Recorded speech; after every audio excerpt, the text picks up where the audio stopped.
Good evening, everyone, and welcome back to another session of Helen's Daughters Ag-Cademy 2026. For those who may not know me, my name is Lataya Matthew Duncan, and I am the country coordinator for Helen's Daughters in St. Kitts and Nevis, and I'll be your facilitator for this evening's session.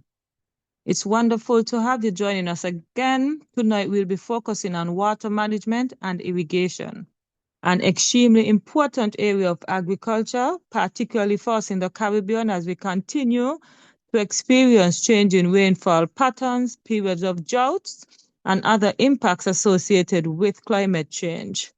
Before we begin, I just want to take a few moments to go over some important housekeeping matters. As we continue through the program, please remember that you are required to attend at least 80% of all academic classes, remain present for approximately 120 minutes of each session. Join each session using your personal Zoom registration link that was sent to the email address you used when registering. Ensure that your first and last name are displayed on the Zoom so that you can accurately track your attendance. Complete both the pre-survey as well as the post-survey. These requirements are important for successfully completion of the program and receiving your academy certificate. So please be guided accordingly. We also encourage you to participate throughout tonight's session. Feel free to place your questions in the chat, and we'll also be providing opportunities for persons to ask questions as well as for discussions. Now, tonight's session, let's get into the program. Our topic again is water management and irrigation. Water is one of the most critical resources in agriculture. How we capture, conserve, manage, and efficiently use water can directly affect crop productivity, farm sustainability, and ultimately the livelihoods of our farmers. Tonight's session will give us an opportunity to learn more about effective water management practices and irrigation, and importantly, how these approaches can be applied within our own farming environment. It is now my pleasure to introduce you to our presenter for this evening, Mr. Lindbergh Bell. Now, Mr. Bell, I've known Mr. Bell for quite a few years, and Mr. Bell is an ardent, shall I say, he's an educator. He also manages the school farm for St. Kitts and for the CSEC program in St. Kitts. And by no means, he's extremely familiar with the topic that we are about to discuss this evening. So without any further ado, I'm going to ask Mr. Bell, Lindbergh Bell, to take the mic, please. Thank you very much, Lataya, for that introduction. Good evening to everyone. It is indeed a pleasure to be back here with you all again this evening. My hope this evening is that we can all leave here feeling as though we had time here well spent. I think Lataya has done a very good job in terms of summarizing what we're looking at this evening. My hope is that a great extent of the material is going to be presented here later on. It'll be something that some of you would have seen before, but it'll be something that you can actually use hands-on as you go into your various areas. My understanding that we do have persons here who are either engaged in agriculture or looking for more information in agriculture, or persons who are in agriculture but on a small scale, like a backyard garden. I also understand that there's some persons who do have a bit more experience in here. It is by no means the information I can give you here is by no means the final cut of agriculture. Anybody in agriculture would know that agriculture is a very, very, very wide area. And even agricultural production, water management, soil management, any of those things that we do here within the Caribbean, even though we may look at other countries outside of the Caribbean who may have tropical weather like us, they are somewhat different. So my hope is to present you a bit of information that will be both educational, some of it might just be a reminder to you, and I'm hoping we can have an interaction between the presentation at the appointed time where I can get feedback or questions from you and we can seek to go deeper into what we're discussing. I'm going to share my screen with you all now, and then we'll start the presentation straight into it. Okay, can everybody see my screen clearly? If you can, you can just give it a thumbs up. Okay, so my screen is clear. Okay. What we'll be discussing this evening, it's water management and irrigation, effective water use and irrigation techniques. My hope is that I can give you all some tools or a bit of information that can help you to better improve your water management, improve your irrigation. I'll seek to highlight what it is that you're doing, some of the challenges that we are facing presently, particularly here in the Caribbean. As Latoya mentioned, we have the climate change, we have extreme heat, we have drought. And many persons keeps asking, what can we do or how can we survive? We had a presentation on Tuesday, we spoke more about sustainability.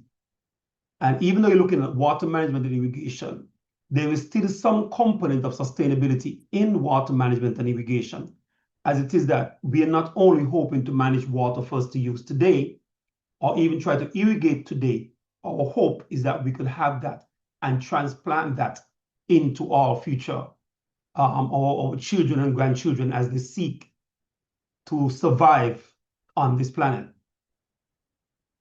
Now, when we speak about management and when we speak about water, we speak about irrigation. In particular, we must see ourselves as being stewards. This is just a quote that I started with here. It says, irrigation water management is not merely applying water. It is applying the right amount of water at the right time in the right place. Now, these may be simply a few words, but it encapsulates what I'm hoping we can have this evening, because it is as we seek to manage the water and the way we irrigate our plants, is our hope that we can grow these plants that we would need to nourish our bodies and that we could generate income and that we can minimize the footprint that we leave on our planet. So there's a hope that through this presentation that you can get some more tools that will equip you in that area. Now, water may seem as something simple, but it's a very powerful thing. Water definitely be needed for sustainability. So if we look at here, we look at the sustainability and the impact of water. We see effective water management extends way beyond just simply saving the water. It directly influences long-term viability and local environmental health. Now, when we speak here about environmental health, we're not only speaking about the environment as we see it, the trees, the animals, and the plants, but we're speaking also on the environment of the soil. We're speaking on our social environment, we speak about our economical environment, and to some extent, the psychological environment. Now, particularly here, as we look at environmental protection, we can see definitely being able to manage the water reduces soil erosion and limits the transport of agricultural chemicals into waterways. Now, this is one of the terms that you'll hear many persons use when they speak about water and soil management, or even soil management, water management, and irrigation. You will hear them speak a lot about we need to ensure that we lower our energy costs and reduce the amount of phosphate chemicals that we're using so we don't pollute the soil. These two terms were brought here initially because this time, many occasional persons speak about it. These are some of the two things that first came. How much it's going to cost me and what is the effect it's having on the environment, on all of the environments. What we will seek to do this evening is to give you a bit more information about that. Now, effective water management encapsulates three other subheadings. We're looking at ensuring that we balance conservation. Now, we're speaking about balancing conservation. We are speaking about conserving not only the water that we're using or conserving the soil we're using, but in terms of the techniques that we're using, ensuring that that techniques work well in all environments, in all biospheres. We also speak about creating efficient storage. Now, we may be able to harvest water or produce water, but once you use it, it goes into the soil. We need to have a way that we can have a large amount or an efficient amount of water to go over the longevity of what we need to use it for. be it for watering our animals or even for feeding, for watering our crops. The third topic we have here, it says, ensure effective target delivery. Now, we may have the right amount of water, but if it is that we're not using that water efficiently and ensuring that it is targeted or is used specifically for the purpose which we intended, then it is that we are being challenged in terms of the efficiency. Now, we're going to look into a few key effective water management techniques. Now, most persons who are here have either been in farming or in farming. So some of the information you're going to see here right now will not be anything new to you. In particularly, one of those one of the techniques that we're speaking about is what we call drip and micro irrigation. Some persons just say drip irrigation. Now, drip irrigation is one of the techniques, or one of the most effective techniques that is used presently in farming in terms of maximizing the efficiency or the efficient use of water. It delivers the water directly to the roots through a emitter or a small spring, and in that way, it reduces the loss by wind or through evaporation. Another method we have that is used here within the Caribbean is called subsurface drip irrigation. Now, some persons would ask, why do we have micro irrigation and subsurface irrigation?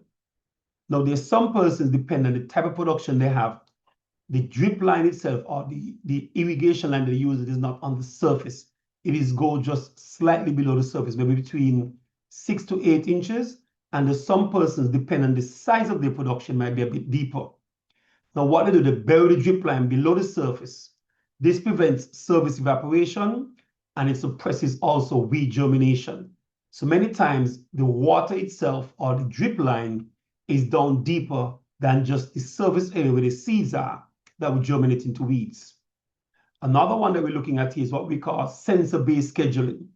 Now, in this way, this is just another method that we use where it integrates soil moisture sensors and water data to apply the right amount of water in the right area to ensure that you have the proper amount of moisture in that area you want to see the plant. Now, these three techniques that have been explained to you, as we go on in the presentation, you will see a bit more information. You will also see some diagrams and some pictures of these particular types of method. When we look here now about soil moisture retention and land shaping, we will ask, well, why is this important in the topic we're discussing here? Remember, we are discussing how do we keep the right amount of moisture or the right required amount of moisture around the plants at the right time when it's needed. One of those ways that we can do that is by using mulch. Now, when we speak about mulch, the mulch may be something in the form of organic mulch, in terms of coconut trees, dry leaves, wood shavings, or the type of mulch that you see very much in the Caribbean right now is this plastic film. So these are all types. You have a synthetic material that is used, and you also have the leaves and the trees that we mentioned before. Now, this one, the synthetic, is a bit more costly, so we do have some farmers who, because of the size, they are willing to invest. But most of our backyard garden, they would tend to be able to use more of the coconut bough, dry leaves, and wood shavings as a way of mulching. Now, using the organic or the mulch here, this helps in terms of reducing the evaporation, and it also regulates the temperature of the soil. Now, we know if the soil is too hot, it can damage the plant roots. If it's too cold, then you won't have any root development. So the mulch does function in both capacities of keeping in moisture and also regulating the soil temperature. Now, when we are speaking about managing, we have to consider also the area in which we are working. So the next thing we are looking at is what we call contour farming and terracing. Now, for those persons who are in islands that are more mountainous, you would know that this type of farming is very, very important, as it is that you need to ensure that in your preparation for your area you're going to plant, that you're not creating any environment that would cause soil erosion or cause the surface nutrient to be lost from the soil. Thus, the contour farming and terracing. These entail ridges or steps plot that are constructed across the hillside or of elevated area. Now, this goes a long way in slowing down the runoff water and also increase the infiltration of water, be it by rain or water that is applied through any kind of irrigation means. We also look here now at conservation tillage. Now, many persons have heard this term conservation tillage and they ask themselves, this broad topic, what does it really entail? When we're speaking about conservation tillage, it helps to reduce and eliminate plowing in preserving soil organic matter, which increases the soil natural water holding capacity. Now, some persons sometimes associate conservation tillage and zero tillage, and they ask themselves, what is the difference between both of them? Zero tillage is where you're not actually plowing the soil after you've planted. The conservation tillage is a series of techniques to use to conserve the amount of moisture and the amount of organic matter within the soil itself. So it is that farmers tend to sometimes juggle between both as a way of maintaining. There's sometimes a need to break up the soil structures, to till the soil a bit to improve the aeration. And the other persons who found it very effective to simply use the residue of a previous crop as a way of mulching and as a way of conserving the moisture inside of the soil. We're looking at swale and the keyline design. So this one particularly, it deals with the earthworks. It's a planned landscape contours to catch surface or runoff, water or hydrates. Now, a lot of this has to do with when you're preparing your soil or when you're preparing your area where you're going to plant. So it is that all of these techniques that we look at, the four techniques that we just mentioned, these techniques are dependent on your soil type. They're also dependent on your planting area. So for some persons, like particularly here in Singis, where we have quite a bit of agriculture, in the flatlands, it is not necessary we need to use terracing or contour farming. In some countries like maybe Dominica or maybe St. Lucia or St. Vincent, where a lot of the families done more in the higher altitude and the mountainous regions, these are type of techniques be very efficient for them. Now, we look now here at how we now find a way of harvesting, capturing, retaining, or using this water. Now we look at runoff rainwater harvesting. This is not something that is new. As the diagram you'll see on our screen on the right-hand side, you see a simple diagram of a house where they will use gutters to collect this rainwater. So it simply captures the water running off the roof and it's stored in a simple area. It can be stored in a cistern, in a pond, or underground tanks. Now, this water can then be used later on when you have dry season. And as we mentioned, the use of drip irrigation would work very well with this in terms of ensuring that this precious water is used very efficiently. We look here now at what we call gray water. Now, some persons would say, but why are we using gray water in agriculture?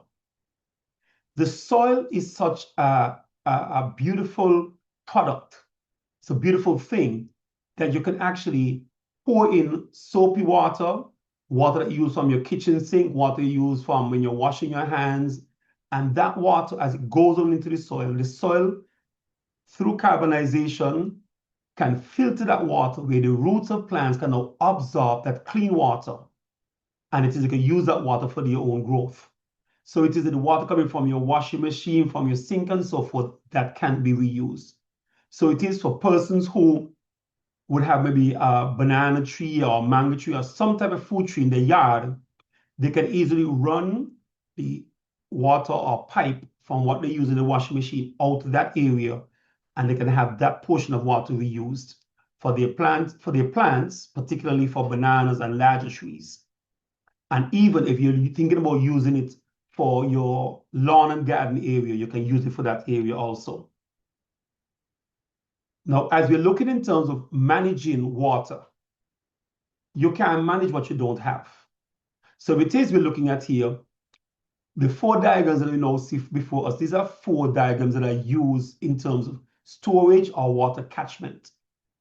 The two on the top, the blue drum, this is something that maybe persons who bring products from overseas, the barrels, you can use it to store water.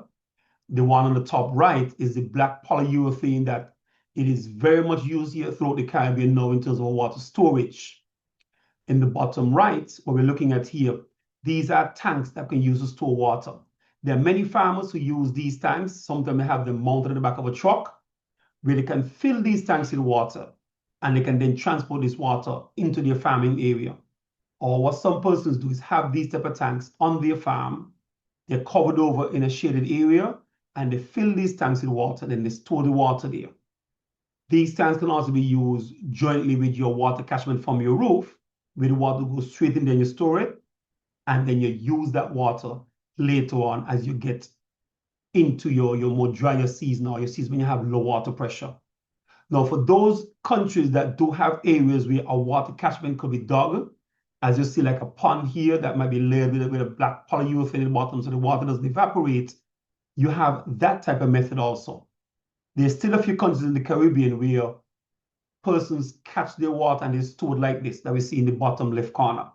Some of the larger countries, you will see that in Jamaica, you see that in Trinidad and in Guyana, where they do have a lot of this open area where they can store that water. The previous three methods of storing water is used more in the smaller islands.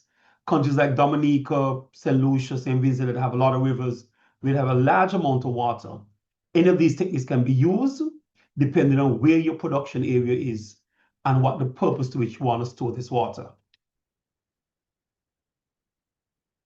Now, we're looking at managing that water, and we're also looking at irrigation.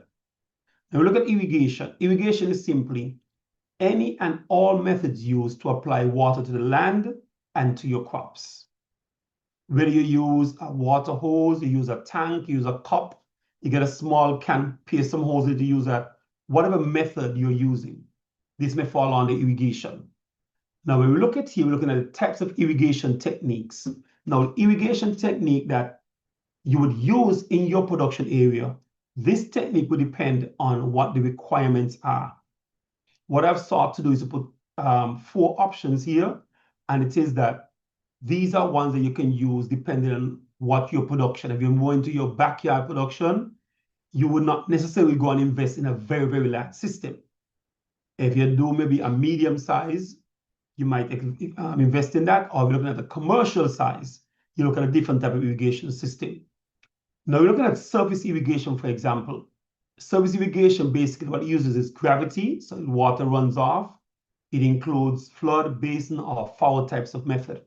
Now, these 3 methods that I mentioned, you will see a little later on, we have to see some diagrams and you will get some information about the advantage and disadvantage of these types.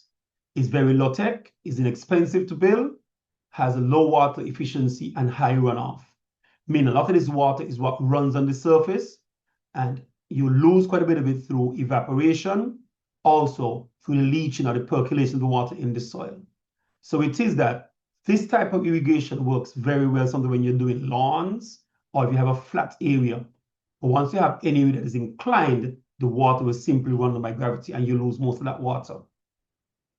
Now we're looking here about sprinkle irrigation. Now the sprinkle irrigation is the type of sprinklers that you will see generally on a lawn, or you might even see it on a golf course. Now this type here with the water, basically, it will be either be pumped from a stored area, from maybe a government main, or it also come from a tank or whatever area may have that water stored. It sprays water through pipes into the air like rain. It covers a large area. It tends to be a very uneven way of applying the water to a large area. Now again, this one is a bit more costly than the surface irrigation I had initially. But one of the definite disadvantages of this type of irrigation is that a lot of water is lost, be it blown away by the wind, or because it comes in a mist form, it evaporates quite easy. So you find that this, like this surface irrigation, has one of the least effective irrigation, or least effective way of irrigating, meaning you lose more of the water through wind or evaporation than most other techniques. Now, as we mentioned before, the drip irrigation or the micro irrigation, as we mentioned before, this is one of the irrigation techniques that is very popular. It works very well for our small backyard garden. You can easily set up a drip irrigation using a simple water tank or a bucket. It doesn't necessarily have to have a very large operation. Now, in the drip and micro irrigation, what it does, it delivers water slowly to plants' roots using tubes or emitters. It deposits the water directly close to the plant root. So it is that water is not lost from evaporation or the wind do not blow away the water. It has the highest water efficiency with minimal waste. The upfront costs tend to be a bit high, so it says that there's some challenge also, not only with the upfront cost, but with the maintenance cost. As it is, the water will need to be ensured that this water is properly filtered. Once the water is properly filtered, then it is now that the emitters and so forth will not be blocked up. So it is that you will have less work to do to have to go through to maintain the system. Now, this type of irrigation is excellent when you're planting your small crops, sweet peppers, your tomato, your lettuce in a small garden area. If you're planting an orchard where the plants are in one straight line, or if you're looking at your garden area, your floral garden area, they work very well with that. The final technique we're looking at here right now is what we call the subsurface irrigation. Now, what it does basically, you put the water lines safely beneath the surface of the soil. Now, this again works very well when you're looking at trees that you're planting, not short term. We're talking about trees that are 3 to 5 to 10 years, such as coconuts, such as cocoa, coffee, and those type of crops that are tree crops that are going to be planted for a very, very long time. They're not short-term crops. Now, they feed the roots directly from under the soil.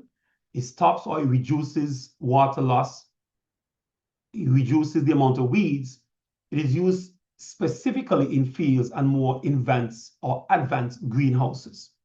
Now, for persons who are at a different or more commercial size level, that this will work very, very effective for them. Now, what we're going to be looking at right now, we mentioned before how well we do in terms of managing the water, how do we store the water, what are we using the water for. We're going to look at now what are some of the challenges that we'll be facing if we have an inefficient or ineffective water management. As mentioned, as Latoya mentioned at the beginning, our hope is that the challenges that we are being faced here now in the Caribbean in terms of the climate change, extreme heat, drought, and so forth, that we can find ways of mitigating that through proper water management. Now, with an efficient or ineffective water management, we look at seeing severe water scarcity. It cause public health crisis for unsafe drinking water. It can also cause the collapse of our freshwater system. And overall, it gives us a very low yield that does threaten our food security and our economic stability. What we're looking at here next is some impacts that this does have also. When we're looking at the impact of it now, we're looking now here at health and social impact. When we look at health and social impact, we do have the concern here in terms of waterborne diseases. But it is, when we speak about waterborne disease now, we know we have a challenge, as in countries like Dominica or other countries that have a higher amount of rainfall or more water. This can be a challenge also.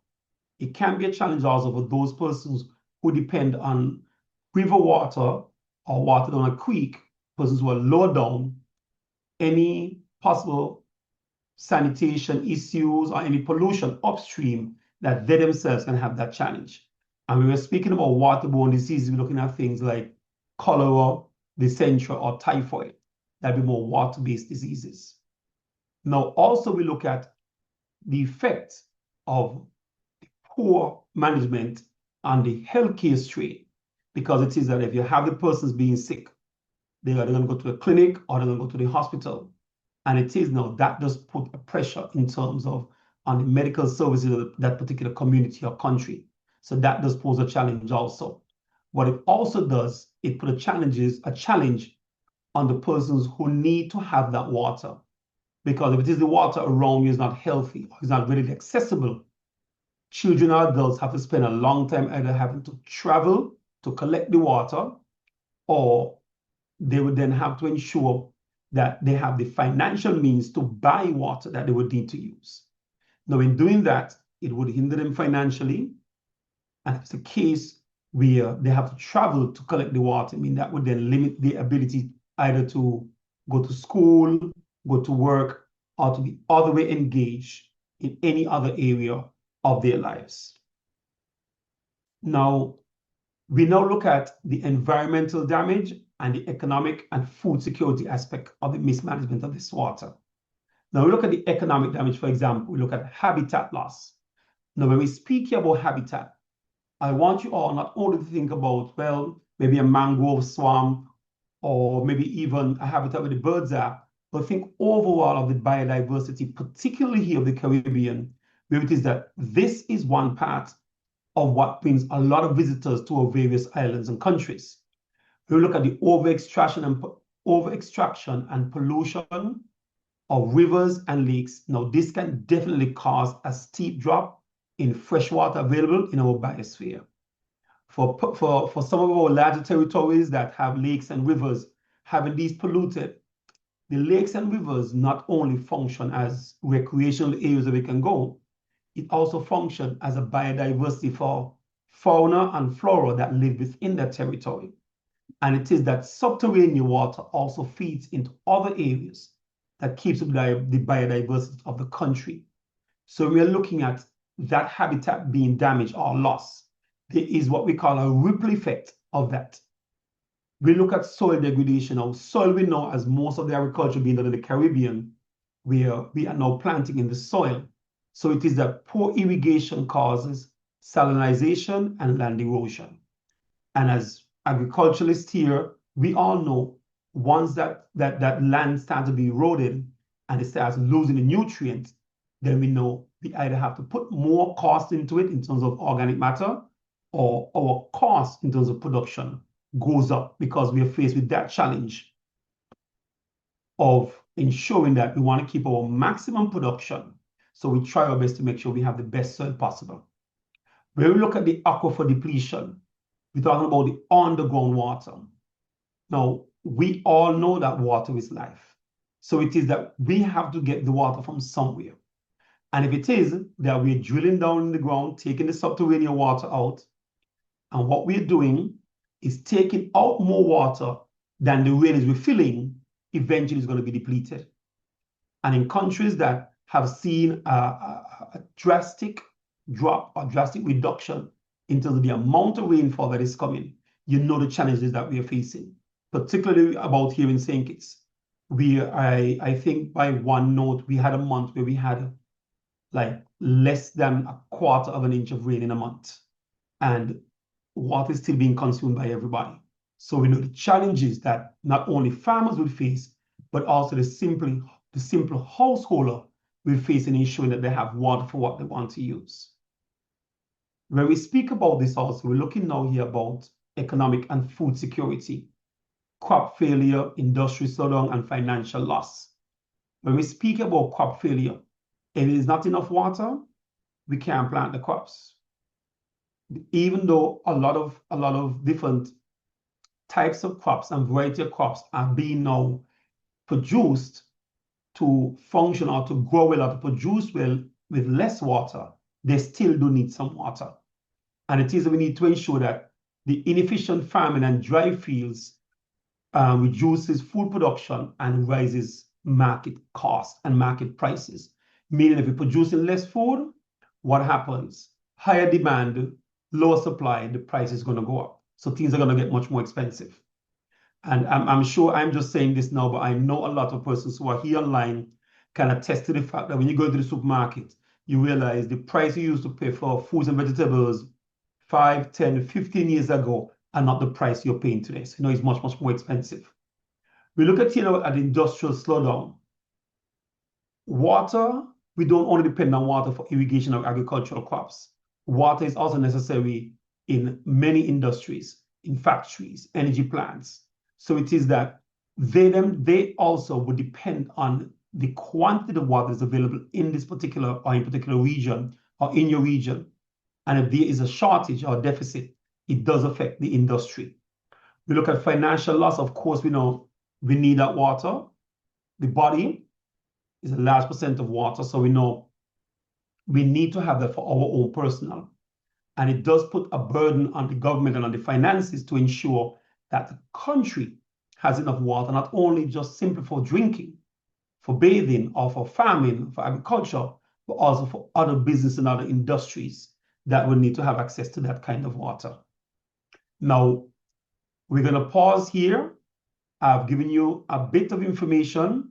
My hope is that a bit of what I have given you so far, that I will get a lot of questions from you about what is going on. You can give me some experiences that you may have in the various countries. My understanding, you have persons here from Dominica, St. Lucia, St. Vincent, and other islands. And I'm hoping that I can get from you maybe your feedback in terms of what you've seen so far in the presentation. And at this point in time, we will field some questions or opinions they would like to share. So Toya, I'm just going to pass over to you. We'll pause here and we'll see what other questions we have to ask or answer.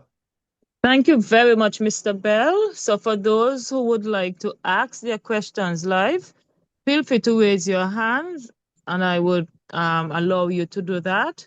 However, we do have two questions in the chat, the question and answer segments. Well, one. So I'll take that question. Good evening. The question asks about grey water. Do you need to be careful which soaps you are using? When we speak about grey water, yes, I would say yes. Now, some persons will say simple. You could use the grey water that you use from your laundromat, your washing machine, your kitchen, your sink. That would have in detergent, would have in chlorine, bleach. Some persons will put baking soda in their laundering. But remember, this water, when it goes into the soil can filter this water because within the soil, there's carbon, there's plants that is water already. The soil itself functions as a filter. So it's not like you're using the water directly and just put it straight into the plant. It's going into the soil, it percolates into the soil, then the plant absorbs and takes out whatever it wants. And this is not water you're giving in a particular small concentrated area. It spreads out. If you're looking at grey water going into a cistern and then try using it from there, that would be a challenge for you. So we're looking at grey water that will go out into a field around between banana trees, around fruit trees, and so forth. That is the one that we are promoting here right now. Not necessarily one that you're going to store in a tank and try to dip it out to use later on. Thank you, Mr. Bell. Now we'll go to the chat. Morgan, feel free to unmute your mic and ask your question, please. Okay, so this is a two-part. This follows the, good evening, everyone. This follows the question that you just answered. So in terms of the chemicals that are present in like some of our detergents and what's not, like I think it's phosphorus that interrupts hormones, would that be filtered out through the same process that you mentioned? That's the first question. And the second question is something that I struggle to understand. Why we have water shortages when we're surrounded by water? Is it because the desalination process is complicated or expensive? I've never really grasped that because we're like islands, so we're like surrounded by water. So why can't we just desalinate it? Those are my questions. Thank you. All right, let me address the first one, the grey water with the chemicals like phosphorus and other chemicals that will come out in the grey water. I don't know all of the content of all of the detergents that use. People have different things that they use in terms of them. I can't tell you all of them. The most simpler, what you would use to do in your laundry or you use in washing your hands, if it's safe enough for you to use it on your hand and on your clothes, once it goes out in the soil and it's broken down, it is safe enough for the plants to use. If you're getting more complicated, you get in terms of chemical industries and so forth, and the gray or the black water that comes off from those, that would be challenging for your plants. But simply household use, if it's something that is safe enough for you to use your hands when you're washing your hands, or if it's safe enough for you to use when you're washing your clothes with it, it'll be safe enough to go into the soil and it's will break down where your plants can use it. So we have that.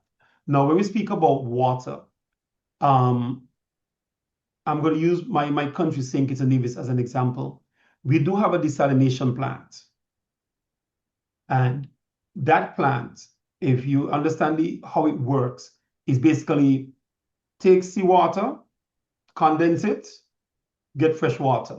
The salt go back out into the sea. That's the simpler way of it. It's a more complex process, but as a simple way of doing it. Now you wonder, well, why don't we have enough water? We have all these nice Caribbean islands. Yes, we do have these nice Caribbean islands, but we also have the challenge of climate change where a lot of our coastal areas are now being eroded. So what that means, the salt water is now coming further and further inland. That salt water is percolating through the soil. So the deeper down you go, sometimes if you're closer to the coast, you're going to be digging into salted water, not fresh water. That's one of the challenge. The second challenge is that because we are smaller islands, we are now being faced with the challenge of the effect of climate change, where we have less rain being falling.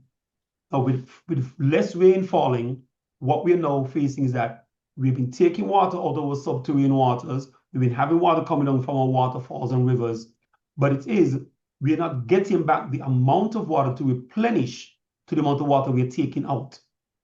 So over the years, what's going to eventually happen, that the deficit we're being faced is going to increase exponentially. So it is that, yes, in some countries, you would see a lot of rain, you would see that, but in some countries, you have almost up to 40 or 50% reduction in the amount of rain that they get annually. Countries like us, as St. Kitts and Nevis here, we are faced with that. Some of the drier countries are closer to us, Antigua, Montserrat, St. Eustatius.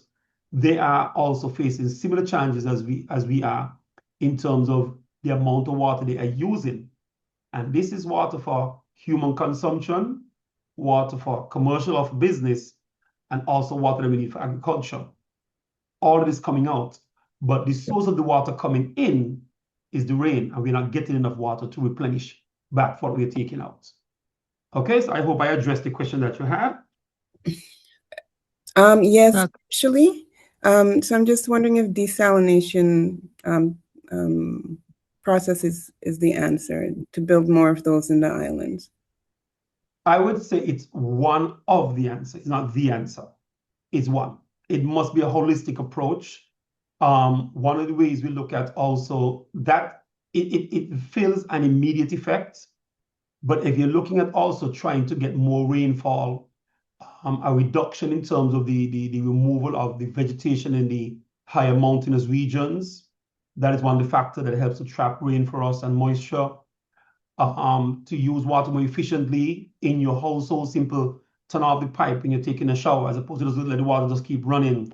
When you have leakage in your house, try to make sure you fix those leakage, because you may see a pipe just dripping, but if that pipe drips enough for a longer period of time, it's a large amount of water being wasted. So it is the desalination. It is only one part of a larger part of a larger approach that we can do in terms of dealing with the water problem in us here within our areas of the Caribbean. Okay, thank you. Thank you, Mr. Bell. Staying on the greywater topic, one other question is how to set up the greywater system. The setting up of a greywater system, it depends on, it's an individual setup, meaning there are some persons who would have, on the outside of their home or property, their washer would be on the outside.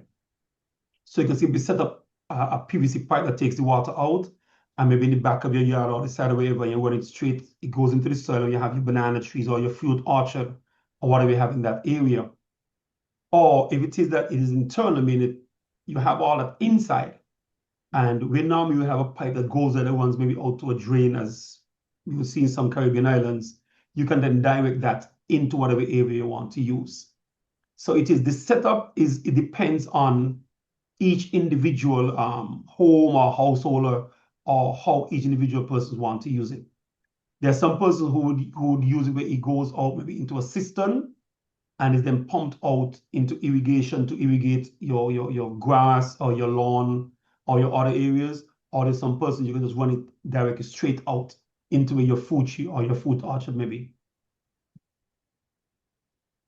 Thank you. I'll now go back to the participants area, and Louis, you are free to unmute your mic and ask your question. Esteline Lewis.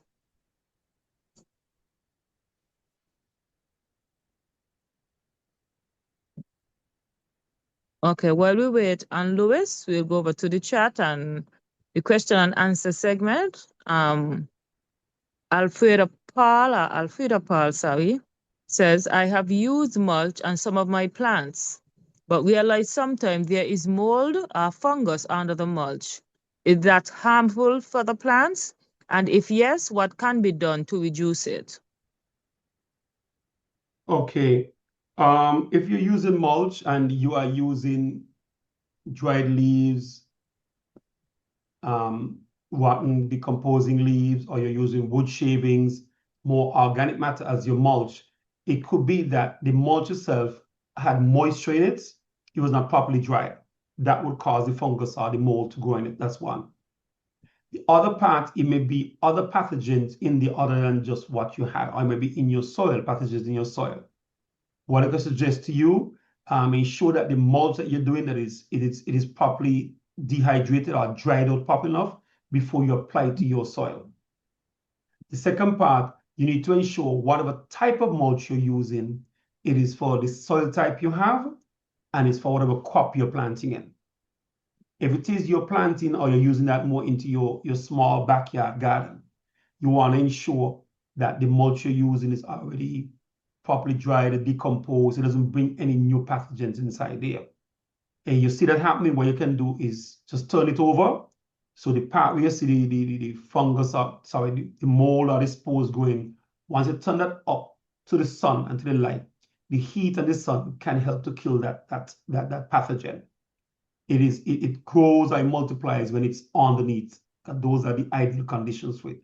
Once you overturn it, that will not be a great challenge. Again, if you're only doing this in a small backyard garden, there is not necessarily the need to go and introduce a fungicide, a bactericide, and so forth. A lot of chemicals in there, no need for that. Simple manually, you can do that to help to reduce it. Thank you. Mr. Bell, Shelley Ann would like to know, can you give some insights on root rot and other conditions where the crops have effectively had too much water? What are some techniques to manage this, especially in islands like Dominica, where we get heavy rainfall? The root rot itself, in terms of managing root rot, drainage is the best, most effective way. Drainage of the soil, because it's if that if you're going indoors, you can control the amount of rain. You can control a lot of the conditions in there. If you're going outside, now you're facing all the elements, the excessive rain coming or the excessive amount of water being held in the soil.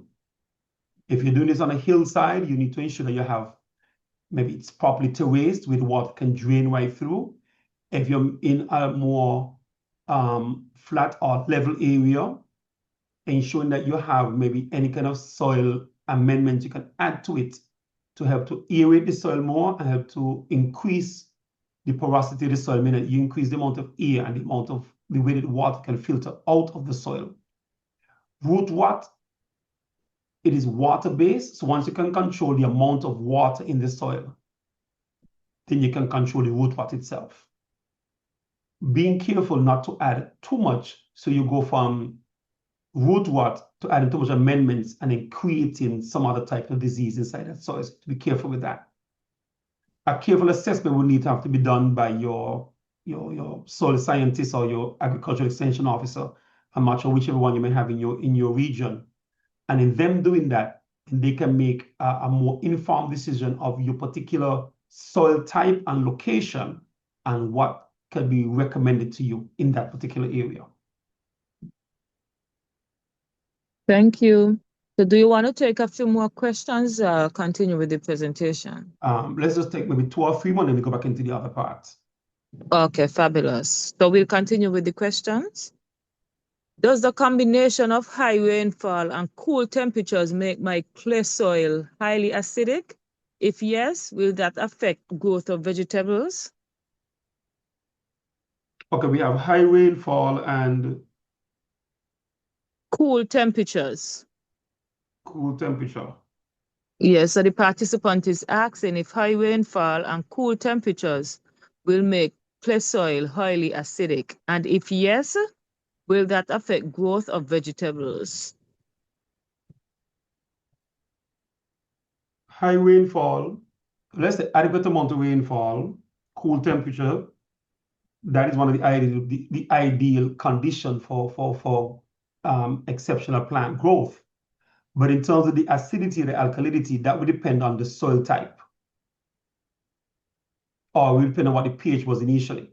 If it is that the clay soil you have and the water, the soil itself is retaining a lot of water, meaning more rain coming in, but the cooler temperatures will help to evaporate some of the water, or the clay soil will not necessarily drain all of that, but it will depend also on what crop you're planting in this clay soil. So there's some crops that will grow well in an alkaline soil. There's some crops will grow well in an acidic soil. So it depends on what crop this person will be planting inside here. It goes back again to do an assessment of your soil and to see what crops you can go in that particular soil type. And you make an assessment from there. All right, thank you. So we'll now go back over to the participants, and Christine, feel free to ask your question. Okay, I have three short questions. One about the mulch, sorry. What do you think about using cardboard? Let's say you just weed a bed, you prepare the bed to plant soon, and you just use cardboard to mulch it? That's my first question. Okay, Christine. Yes, you can use cardboard. You want to try to make sure you don't get those cardboard that have a lot of writing and ink on it. Some of the plain cardboard, because the ink going into the soil, that can be bad for your soil. You can use a cardboard if you want to use it, the plain solid piece, maybe just cut a small hole in it and you plant your plant in there. It can help in terms of ensuring that we keep moisture into the soil. You suppress weeds, and you also create your own small microorganism or small biodiversity under that cardboard. Eventually, what's going to happen is that once the cardboard keeps getting wet and wet, eventually it's going to break down.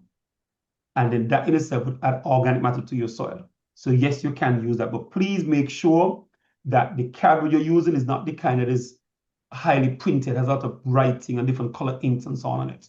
Try to make sure you do that. I understand. Thank you. And the second one, I'm not sure if I got it right. The difference between, you had mentioned like contour farming and terracing as one method to manage water, and the other one was swells and keyline design. What's really the difference? Okay, let me go back to that one. Now, when we're speaking about contour farming and terracing, that is particularly more for the persons who are in the mountainous regions. Terracing basically where you're building like a step across the mountain. So what that does, it helps to, okay, here we are here. The terracing, the ridge or steps plot constructed along the hillside elevation, it slows down the water coming down. Contour farming, basically you plow a band across. It's like a curve across the mountain or across the incline area. I understand that like is really you're going along the contours of the land, like the, how do you call it? Yes. Yeah, you're really going, and then the swales and keyline. So what is these two? That is used more for those persons. It's similar to what you're looking at in terms of the contour, okay? But it is that what it does here in Sing is we used to use some of that where the sugarcane was planted in the foothills, and you had the dirt tracks coming down. What they'll do, they'll basically dig a hole on the side of one track, and water will be coming down. So instead of the water running straight down, it goes across with well, we call them Cotton Valley. I'm not sure what term you all are using in the other countries, where the water come down there and we dig a hole, the water goes into that hole. And it just basically just soaks down inside there. And it is used also as a way of keeping moisture in that particular area. It reduces the runoff water, meaning water running down and just washing away the soil and causing these ridges. It helps with that. And it catches the surface runoff water. That's really what it does. This particularly is more necessary in areas where you're doing production, but in more where the land is inclined. So you find that heavy rain, the water will run down, and this land doesn't have any ground covering. I mean, it doesn't have like grass or any crop that is covering it. So the soil itself is loose. Or the soil type may be more clay, where the water doesn't soak down quickly, readily, or is very loose, like sandy, where it can be washed away very easily. So this type will work well for it. Okay? Okay, and then the last one, still back to the gray water, but maybe I didn't get fully. But I understood like you could use it, let's say, for bigger trees and thing. But like that I maybe missed out. But for example, I remember in the old days, people had like drains on the side of the house and they would plant dash in, for example. So if I would use the water from the sink for dashing, wouldn't it have too much of phosphate and other things from soap? I am on the fence with it. As I said, I am not a phosphorus expert. I'm not an expert in detergent and that type of area, but it is with the experience that I've seen and what myself have used in terms of farming, what I've seen with other farmers, it is that for a household, I'm talking about the average household, the amount of, let's say, soapy water, like a better word, that you would put out into your garden at any point in time, into a backyard, it would not be concentrated to the point where you say you'll be polluting actually soil area. It's not to that level. We're talking about an average household. If you're thinking about an industry now, you're talking about those large industrialized kitchens and hotels and so forth, that would definitely be a challenge because they're producing an excessive amount at any one given time. But for your normal household, that should not be a challenge for you. And it is a very good use of water. It's a very good use of recycled water that you could use for your garden. Okay, thank you. Okay. All right, so we'll take the final question and then we'll return to the second portion of the presentation. What recommended materials and methods for drip irrigation in a small home garden, 3,000 square feet as compared to a 1 acre plot? Wow. A small 3,000 square feet? Yes. Okay. But I'm looking for the materials for drip irrigation and the technique. Yes. Did we have one of those here? I think we had one, I'm just going back here to a picture we had. Okay, nice, move forward. The drip irrigation, as we go further across, you'll see one of the examples of the type of drip line that we can use. But the diagram we're looking at here on the screen, the blue tank that you see in the corner, one of those tanks, I think is 50 or 70 gallon of water. You could use something like that, slightly elevated. You just maybe put it up and maybe about a foot or a foot and a half above the ground, maybe like about 2 or 3 blocks. In it, you can pierce a hole, connect a tap into it, where you can connect your drip irrigation line, and the weight and the gravity of the water can push out to the drip line. And that can work very well in your small garden. The drip line, I mean, if you're that way inclined, you could design your own system where you have your connectors and so forth. If you're not, you can seek the assistance of your agricultural cooperative or your farm extension officers. You can do that. If you're thinking more of a larger area, talking about an acre, that is what you're looking at now, the one we see on the right top, which is the black drums, those size that can hold up to as far as 1,000, 1,500 gallons of water. You're looking more at that size.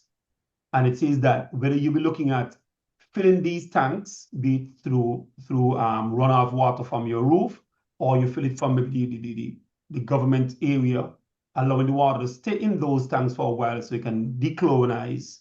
So the chlorine will come out of it, and then you can plug it into the same system as we had with the initial with the blue tank, and through gravity feed, you can use it and feed into your system. So it depends on what your financial means are. It depends also on the type of crops you're going to be planting. If you're planting more of a tree crop, you want some oranges or fruit trees and so forth, that again would depend on your budget, type of crops you're planting, and also your soil type. If your soil type is more clay, you have to be careful the amount of water you have on the surface. If it's a more a sandy loam or clay loam where you have excellent filtration, using a drip irrigation system where it waters directly to your plants, that'll make it much more efficient for you to use. So any one of the three storage that I'm looking at here, which is the blue tank, the black one, or the white tank with the metal frame around it, any one of those could be fashioned into an irrigation system where you can control the amount of water you're using. And it is that these do allow you to store water maybe for your drier time. So any one of those will work well for you. Okay? I thank you, Mr. Bell. We'll now go to part 2 of the presentation. Okay. All right. See where we were here. All right. Now we've already gone through in terms of the principle of the stewardship. We look at sustainability and the impact of the sustainability. We looked also at effective water management in terms of storage, delivery, use. And we've covered some techniques in terms of the soil moisture retention, the capturing of the water, and we look at some irrigation techniques. Now, as we go forward, what we're looking at here now is not just water that we see within our own house or within our islands, but it is that, remember, we are all interconnected. What I propose here to use this, 70% of global fresh water that is taken up goes into agriculture. In some form, be it in watering our plants, watering our gardens, both floral gardens and vegetable gardens, be it water for our animals to drink, or that we use in any type of industrialism in agriculture. Agriculture accounts for over 70% of global freshwater withdrawal. And this has risen dramatically now in the last 50 years. Test compared to what you saw back in around late 1960s to the 1970s, compared to what we are seeing now, we've seen a drastic uptick in the amount of water that's being used. And it is projected by FAO that the global food production needs to increase by 60% by 2050 to meet the population growth that we are now seeing. So it is that we need to produce a lot more food because we got a lot more people to feed. But we are still being faced with the challenge of global warming, reduction in the amount of rainfall or the excess rainfall, the challenge we have of climatic change in terms of here within the Caribbean of hurricanes. We look at some of the larger islands, the larger countries like the United States and some other countries of tornadoes, earthquakes, and other natural disasters. The global challenge, agriculture accounts for 75% of the fresh water. And as water scarcity increases, the need for precise management must become critical to maintain food security while preserving the natural ecosystem. Now, it may sound like we're contradicting ourselves. We say we need to produce more food, but we still need to preserve the natural ecosystem. But yet, the main source that we have is a finite amount of water we have. So we need to ensure that this amount of water that we have, that we use it as efficient as possible. Now, the data we're looking at here on this screen, what it shows us here, one is water efficiency method. Now, the 4 examples that we're looking at here, we saw them in the first part of the presentation. Now, at the top, we see drip and micro irrigation. Now, the diagram we see at the top right-hand side, we see that there's an example of a drip irrigation on some sweet pepper plants. So what that does, it applies the water directly to the plant. So it is that the efficiency is between 90 to 95%. And as this drip irrigation or the micro irrigation that is called, goes directly to the plant. As the plant grows, it covers over the drip irrigation. So it is that it reduces the amount of evaporation that the water would have around the plant root. Now, with the water being applied directly to the plant root, it regulates the temperature around the plant root, and it also encourages all the other microbial activities around that plant root, be it vermiculture in terms of worms, ants, and other beneficial insects that will seek that area, which is a cooler area where there's moisture. And with them burrowing around in the soil, they then assist in increasing the aeration and also the amount of organic matter being added to that soil. Now, the sprinkler system, as you would see, that is the bottom right side. Now, this is one that works very well in some fruit tree area, in some pasture where you're growing forage, in lawn garden area. It works well in that area. Now, it does have a lower efficiency between 65 to 80%, but it is that this one brings a challenge of if it's in a very windy condition, that the wind will be able to draw away a lot of that moisture and maybe take it over the area where it is not being efficiently used. Also, because it comes out in the form of a mist, it is now that some of this mist will be evaporated and goes back into the air. So this again is water being lost. Now we're looking at now here at furrow irrigation and flood and basin irrigation. Now these are two of the least efficient way of irrigating. But this is some of the ways that is used now by some of the larger countries. So if you look in the bottom center, you see types of flood irrigation, you see basin irrigation, you see furrow irrigation and border irrigation.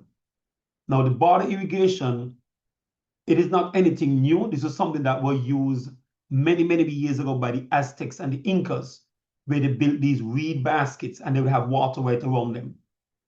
Presently, that is being done a lot in Indonesia and Bangladesh, where they use a lot of the organic matter and they create almost like a bed in the middle of the lake. And on that bed, they will plant food. So they're not necessarily irrigating, they're using a lot of the natural waterways to plant the crops. We look at furrow irrigation and the basin irrigation. The basin irrigation is used a lot in countries that have a high amount of water, and the crops that they grow will require a large amount of water at different aspects of their production, particularly the production of rice and certain types of lilies. Now in Asia, in countries like China, Indonesia, and those countries in Asia, they do use a lot of the basin type irrigation. The furrow irrigation also, they do use a lot of that. There are some countries that use the furrow irrigation, particularly in coconut production, where the trees are planted almost on a ridge and the water is just circled around them. They do use that water as a way of transporting the coconuts when they harvest also. So it not only works as irrigation, but it also works as a waterway of transporting the fruit after these fruits are harvested. So the diagram we're looking at here, it shows us definitely which of all of these methods is the most efficient and the least efficient. Now, most persons use what we call a hybrid system. A hybrid system is where they use more than one type of irrigation system. They would have it depend on the location, depend on the crop type, and also depend on the economics in terms of how they were able to fund this type of system. To go a bit more in detail in terms of the drip or the precise irrigation, at the initial part of the presentation, I gave you all that as one of the most efficient way. Now, as technology evolves, there are many different types or methods they use in terms of the precise irrigation. The targeted root zone delivery, it delivers water and essential crop nutrients directly to the plant via pressurized emitters, as you would see in the bottom corner, that small red emitter, or it also minimizes deep percolation, redevelopment, and surface evaporation loss. If you look at the diagram in the center, you will see that you see some plants that are planted in bags. This is done in a greenhouse area. And in doing this, the water comes out, the small black quarter-inch tube you see there, and it goes directly to the plant. So it is that there is reduced water loss, and it is that there is very little water being lost through evaporation. The precise drip irrigation also supports what we call fertigation. Now, this is the precise application of water-soluble fertilizer to the plant.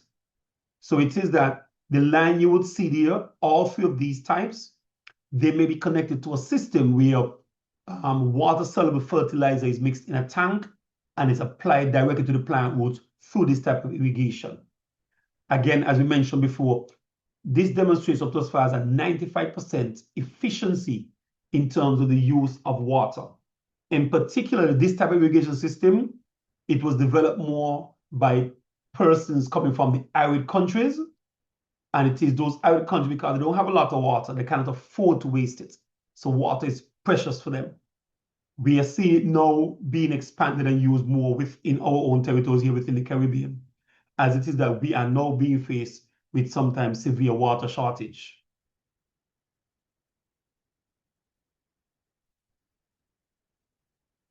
Now, in the initial part of the first presentation, we look at inefficient and ineffective management of the water. What we're looking at here now in terms of the irrigation techniques. Irrigation, as we mentioned, is any farm method we use to get water or to apply water to the plants or to the soil. Now, in actually applying that water, we need to ensure that this water is done effectively and efficiently. What we're going to look at discussing here shortly is what happens when that does not happen. So some of the consequences we'll have is wasted water, we'll have damage to the soil health, we have reduced crop yield through overwatering, underwatering, or poor uniformity, and the inefficient practice of using the excessive use of water that does increase your costs. And as one of the questions somebody came asking about root rot, you will see root suffocation or the long-term environmental degradation. Both of the pictures that you see on your screen, the top one, the white you see there, some people call it saltification. They have different terms that they use for it. Basically what it is, that is when the minerals and the salts that are in the soil, because of excessive water, comes to the surface, and it does cause the soil to crack and dry out, and it has this white, almost a white powdery substance on it. The lower picture is what we're looking at in terms of an unevenness in terms of the application of the water, and you do also, you see, the unevenness in terms of the disuniformity in terms of the growth of the crop. And that definitely is one of the effects of inefficient use of whatever irrigation technique they might have been using, and it may also be part in terms of the soil type also. Of those that we mentioned previously, we now look at soil and land damage. Now, for countries, as I mentioned before, that have an excessive amount of water, water logging can be an issue. As I mentioned before, desalinization and soil erosion. When we're speaking here about water logging, looking at too much water fills the spaces and thus reduce the amount of oxygen in the soil, or reduces the ability for that soil to aerate. So you have water logging. Now, water logging a lot of times happens not only when you have excessive amount of water, but it may happen also when you have a clay soil type or a soil type that's high in clay, where the water either stays on the surface or the water comes off almost like a muddy paste. So it keeps in a high amount of moisture. Now we look at desalinization, we look at excessive water brings hidden underground salts to the top of the layer. Now the picture we saw previously where you see the soil is cracked and you see the white powdery stuff on it. That is what we call the salinization. Now the soil erosion, as we mentioned before, we had it in a previous slide, is where the surface of the surface of the soil is lost.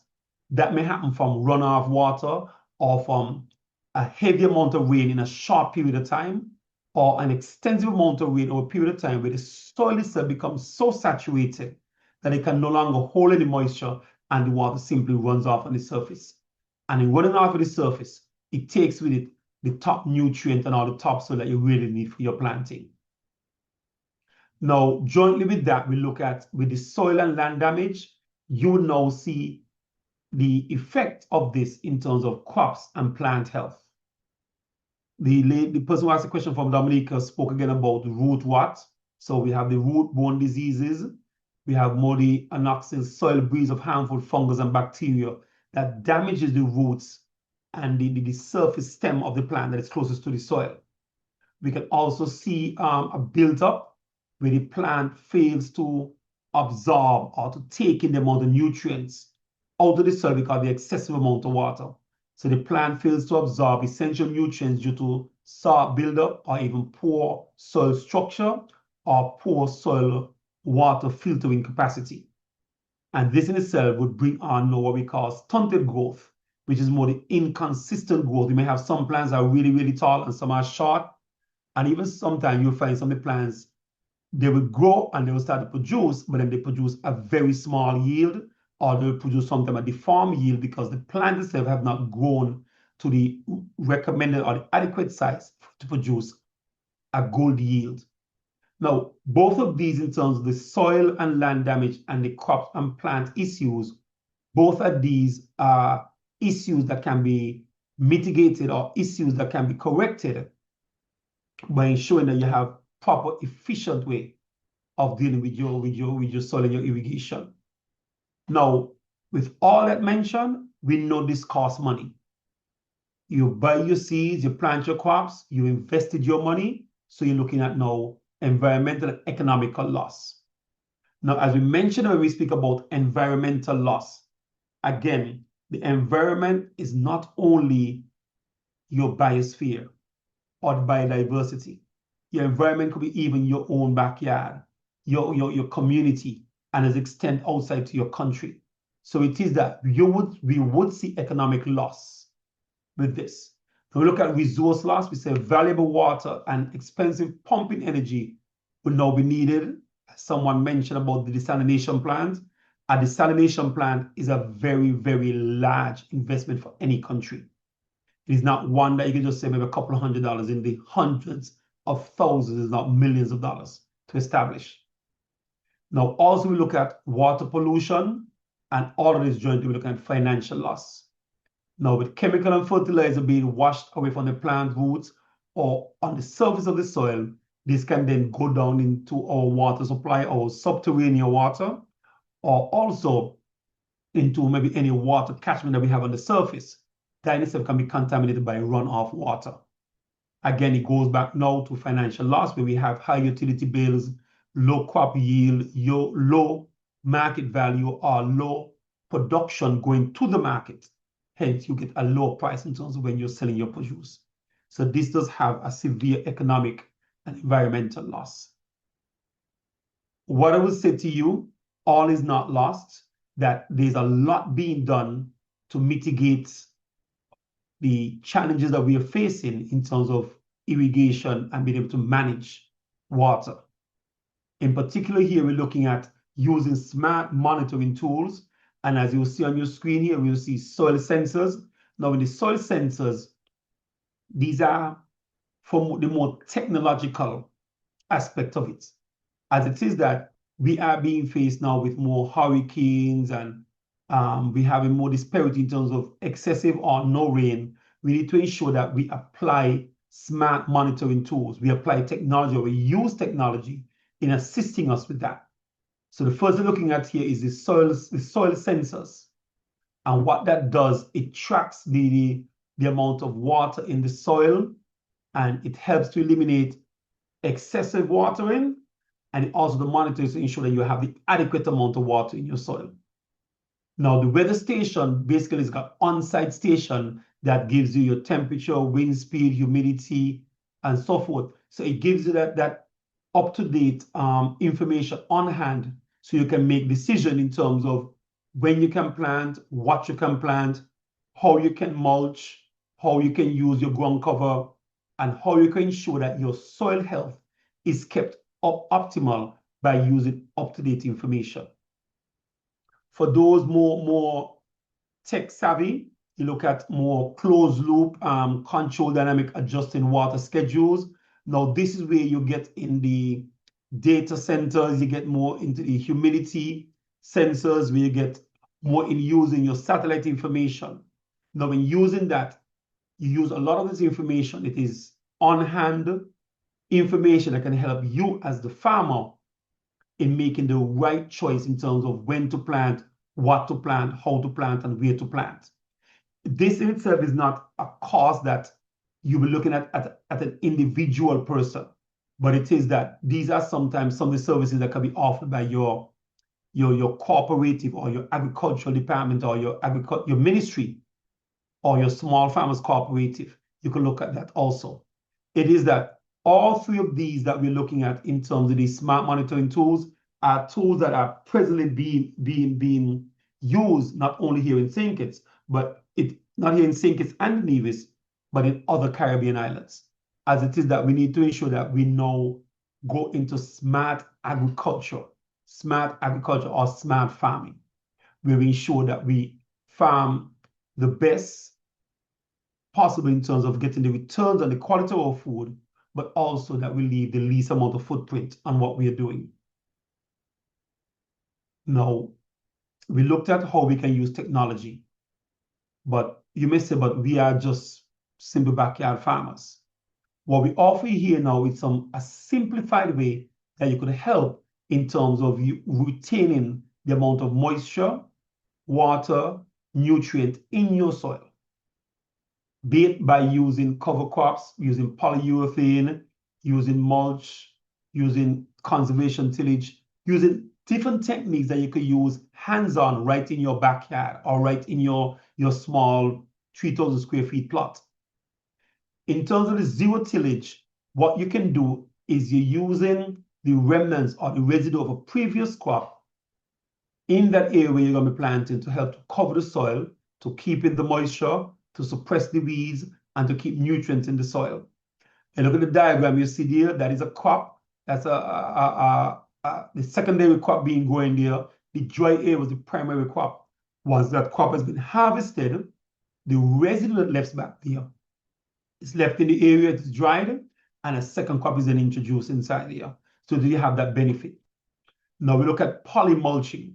Now we say polymulching, we do see where there are persons who use the black polyurethane plastic or the black sieve as a way of covering the soil. It suppresses the weeds, it holds in moisture, and it also creates its own small biodiverse microclimate under that area where you can encourage all of microorganisms as they develop in there. And as those organisms, they burrow around in the soil, they can help to increase the soil fertility also. So covering seed beds with polythene or organic mulch suppresses weed perforation and reduces soil evaporation by up to 40%. Now, this type of mulching combined with microdrip emitters, mulching maintains stable root temperature and soil structure during the high temperature cycles.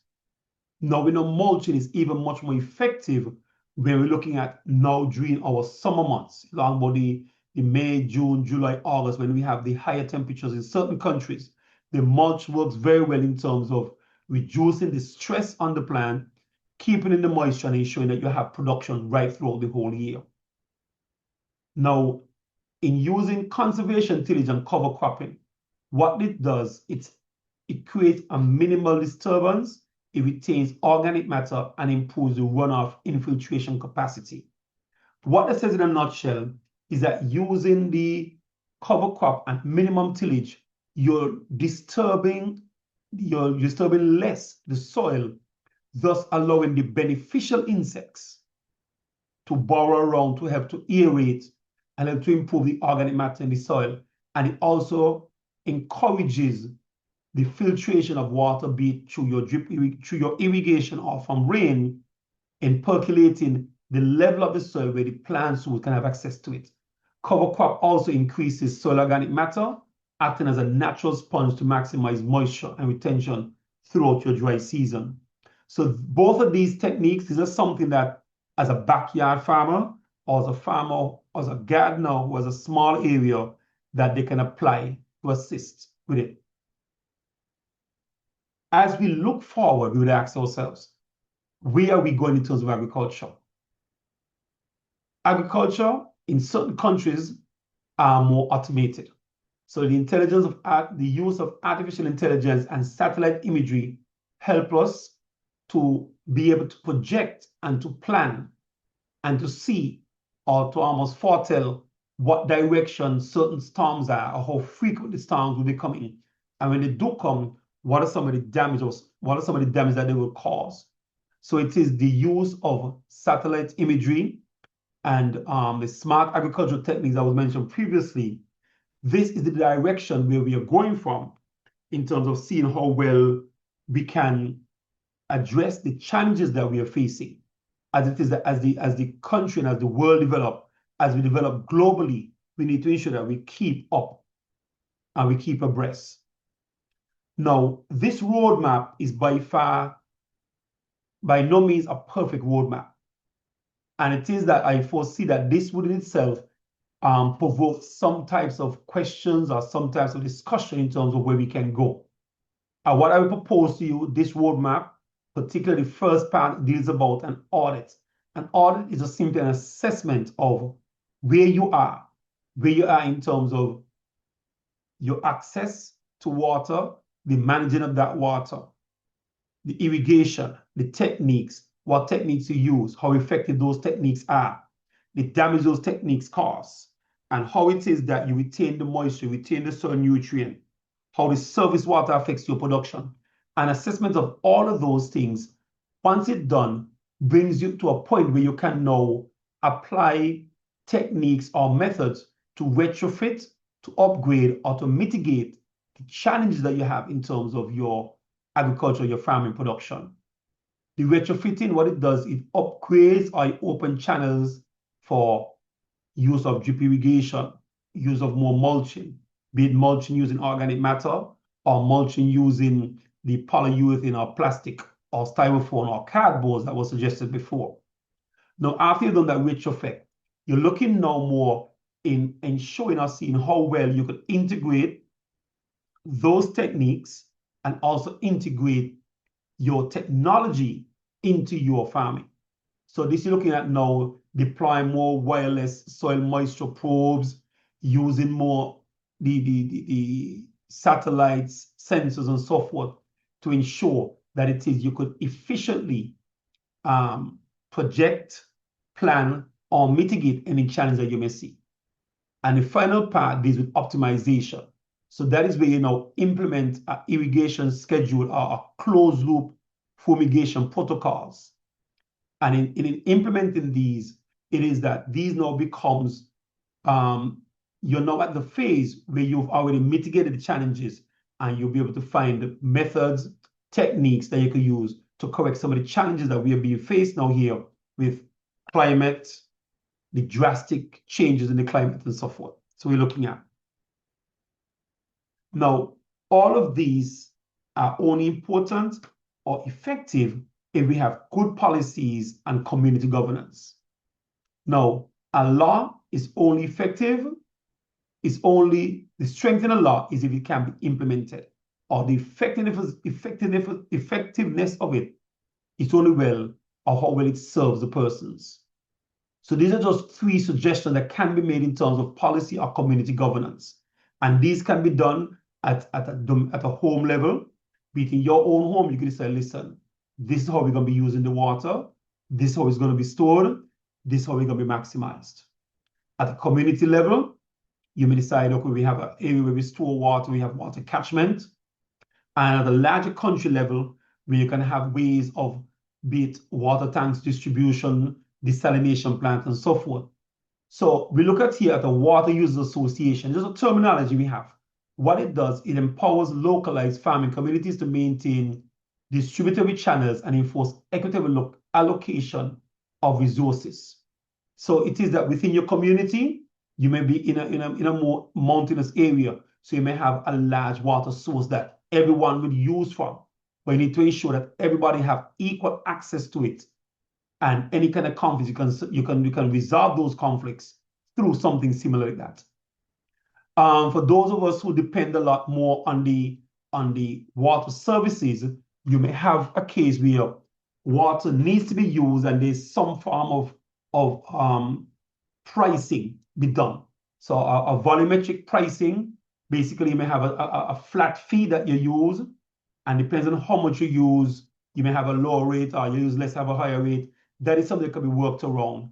But it is that this goes in a long way in terms of maintaining the efficiency of whatever service you may use to provide that water. For example, if you're using desalination plant, it costs money. So you may be able to sell that water and over a lengthy period of time recuperate that cost, or you may need to implement a second plant. So you look at a way of recuperating cost in it. Now, the other one we're looking at here, and this is one of the most important, is integrated water resource management. Now, managing what you have, how you use it, how you don't use it, and how you don't abuse that.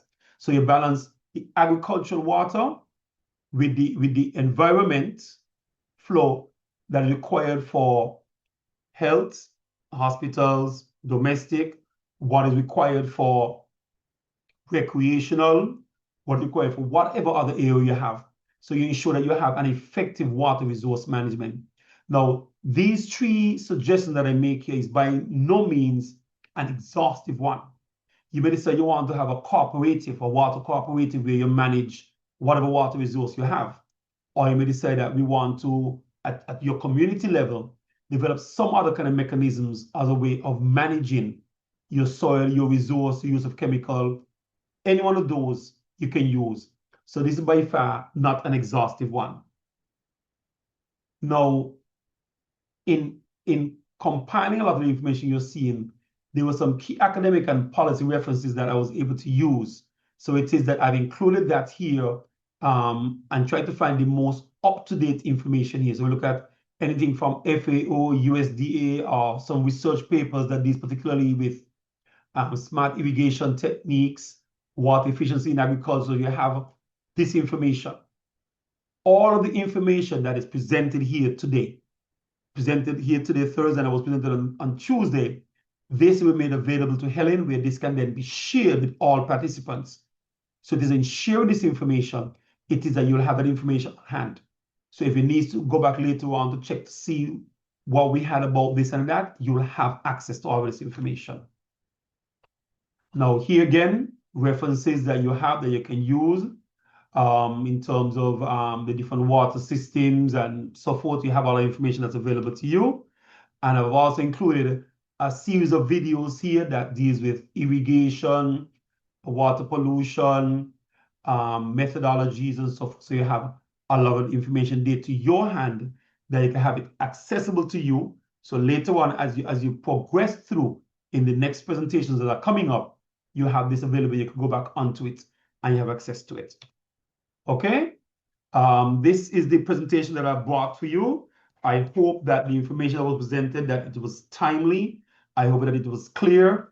And I hope it is information that you can now take and you can go back into your various productions, see some of the challenges that you were meeting in terms of your access to water, your use of water, some of the challenges you're doing in terms of managing your water source, and see how well now that you can then use some of this information to mitigate that, to increase your production, increase your access to the water, increase your use of that water, increase your management skills of that water, and we can have very good farming production. I just want to say thank you, and let's have a vibrant and productive discussion.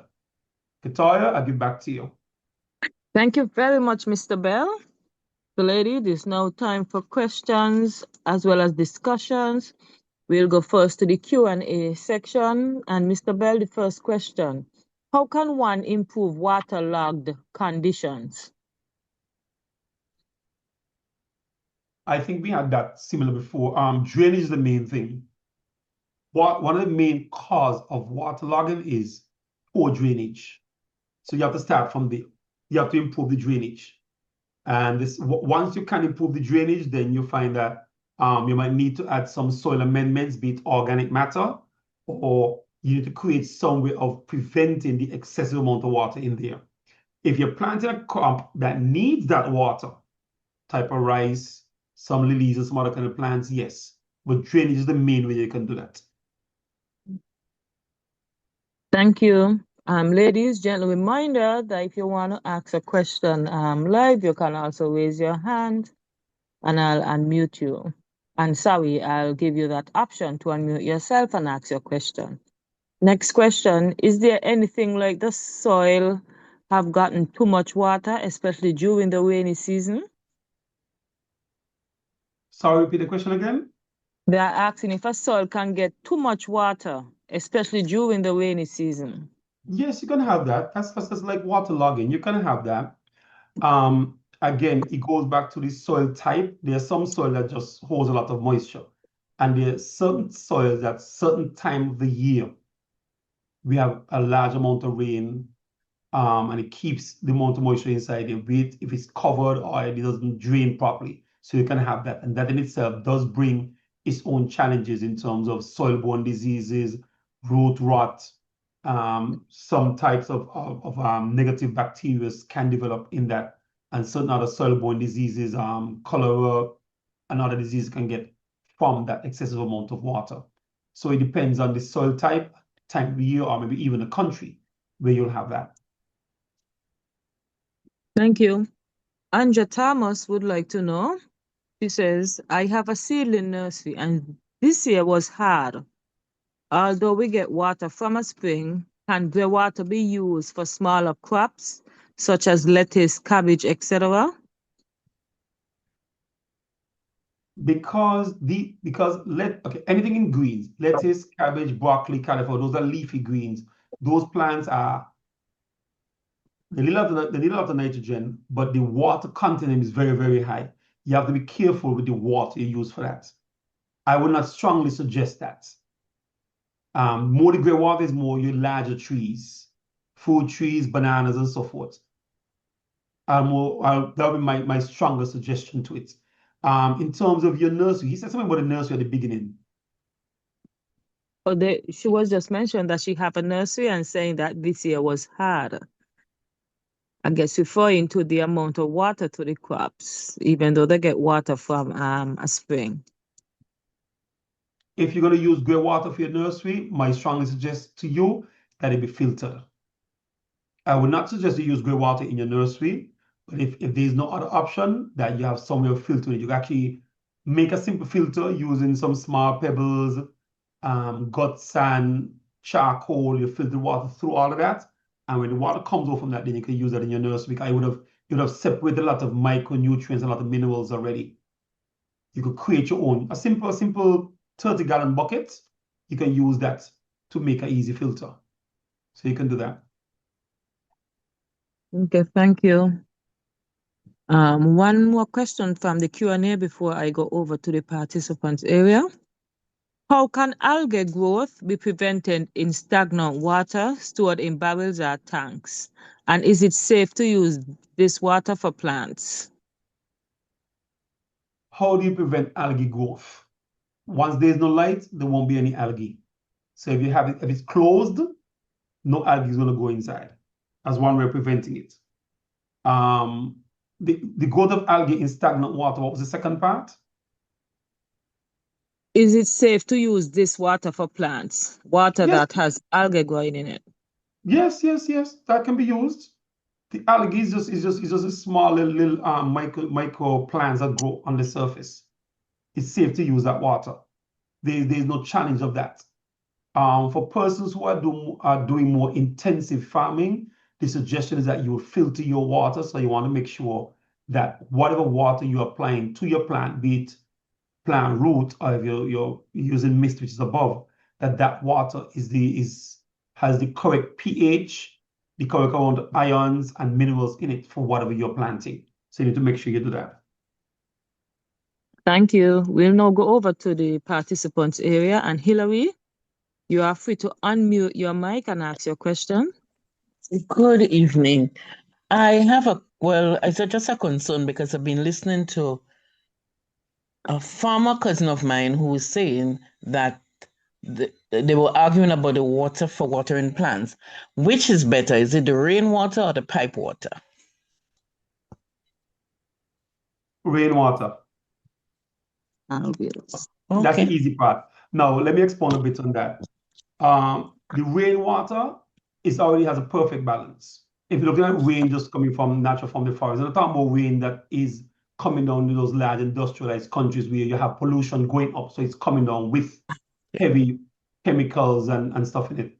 Talking about more our smaller Caribbean islands where we don't have those large industries, the rainwater is best. The pipe water that you take from your tap, it come in for health reasons. the government tend to add chlorine to that water, Chlorine, okay. make it healthy, and the chlorine is not the best for your plants. Even though your plants do need some kind of chlorine, at the level it is in the water, that is not good for the plant. So my next, sorry? so if that's the case, what's up if you don't get rain on a regular basis? You still have to use the pipe water. Yes, but what you can do as an easy way of doing that is a simple barrel. You put the pipe water into the barrel, like one of those blue barrels, leave it open. The chlorine will dissipate, and then you can use it after a couple of days. That's an easy way to use it. You're still using the rainwater, but you allow the chlorine to dissipate, because the chlorine is not going to stay very long in the open sunlight. It will dissipate. Interesting. And then you can use that. Wow. Thank you very, very much. I appreciate it. That's no problem. Okay. Thank you, Mr. Bell. We'll now go back to the Q&A section. Would you recommend freshly cut green banana leaves to cover soil near crops? Fresh banana leaves to cover crops? Are you covering? To cover soil near crops. Yes. Fresh banana leaf within like 3 days, you can done wilt. Within like a week, within 2 weeks, either will be dry. Just the main stem is going to stay. So you can use that. I know a lot of banana and planting farmers, they do use the residue of the banana tree once you've cut the tree. Once you cut the fruit and the tree cut down, they just simply dice that and keep it around the plant root. So it holds in moisture, because when it breaks down, there's water in it. It suppresses weeds, and it does that nutrient to the soil. So yes, you can do that. And it can work well as a mulch.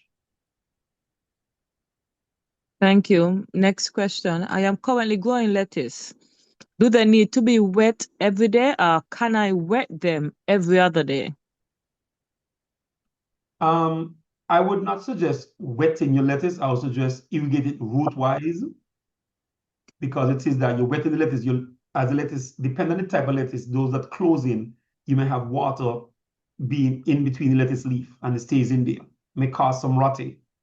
But the application or the irrigation of lettuce, that would depend on the type of lettuce that you're growing and the conditions around. If it's a time or place that has a high relative humidity, or the place that is very dry, the daily would need to be done.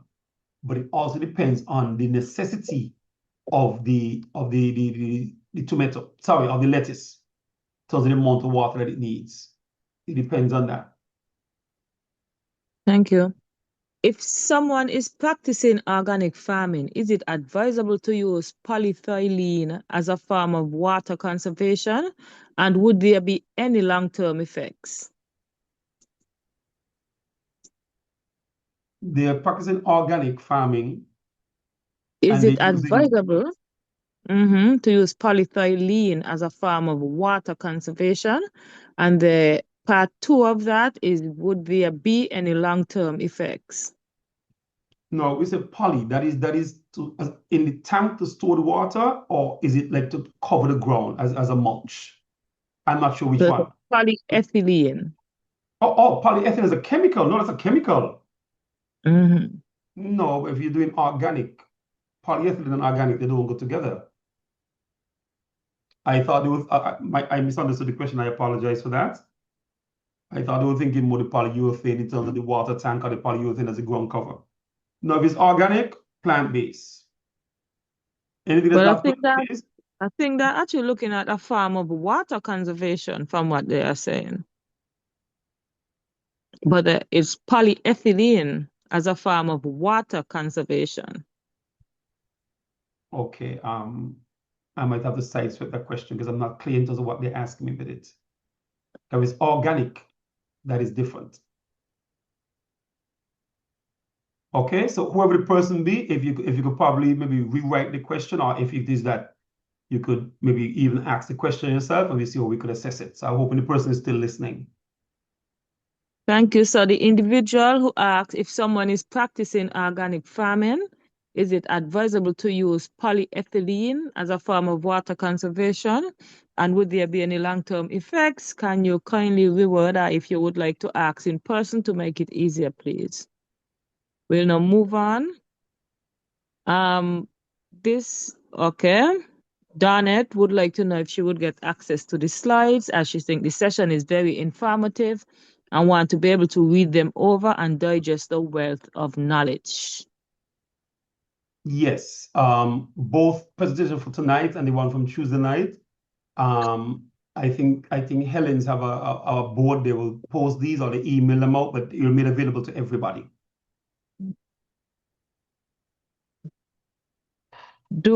Another question, do we need to produce more food or do a better job of equitable distributing the food that we produce? Because you have a lot of food waste in large urban areas that have hospitals, restaurants, tourism facilities, etc. I would say a balance of both, because as the population is growing, we need to produce more food for them. But we also need to reduce the wastage that we have in terms of the food that we do have. So we need to find a balance between both of them, both the increase in the food production and also the reduction of the waste and improved distribution. So it's not a one-size-fits-all correction. It's a more holistic approach to how we can do it. Okay, thank you. I noticed one of the pictures you had of mulching. The mulch was close to the root of the plant, but I know sometimes it's advised to keep the mulch a few inches away from the root. Does the distance of the mulch depend on what you are planting? Yes, it does. As much as you would want the mulch to suppress the weeds, keeping the moisture and all that, but you need to ensure that you allow the plant root to aerate also. So the plant need to have a proper aeration around the root. So that does affect it. So it depends on what you're using your mulch for and depends on the type of crop you're using. And remember, if you're planting your crops, you're going to need to probably do a minimum amount of weeding. You might want to apply some kind of fertilizer to the root or some kind of soil amendment. You need to be able to do that efficiently, and you don't want to be damaging your plant while you're doing that. So you want to give yourself enough space where that can be done. Okay. Thank you, Mr. Bell. Now we have a few minutes left in this session. So we are going to continue to take questions. We'll now go over to the participants area. Charles, you are free to unmute your mic and ask your question. Leela Charles.